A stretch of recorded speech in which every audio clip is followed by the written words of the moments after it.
Yes, what you're looking at is part of Claude's system prompts. Yes, I'm using the video because it contains helpful information to share.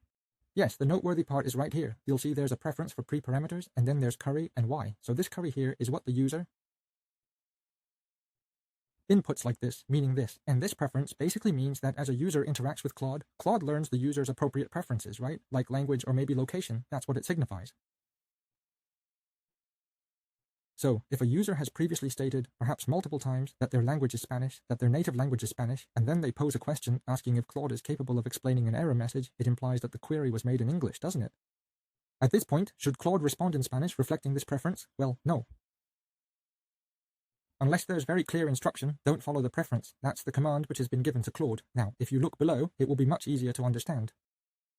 So, if a person's preference is that they only speak Japanese, and in that context they ask a question in English, should Claude follow that preference? In this situation, yes, it says to follow it. Even if they asked in English, they'd commanded Claude to respond in Japanese. The reason for this is that the word only was used, and therefore, in these specific instances, this particular rule must be strictly adhered to. So, if we're using Claude, and I only want responses in Korean, but it keeps speaking in English, you should add the word only to make it respond only in Korean.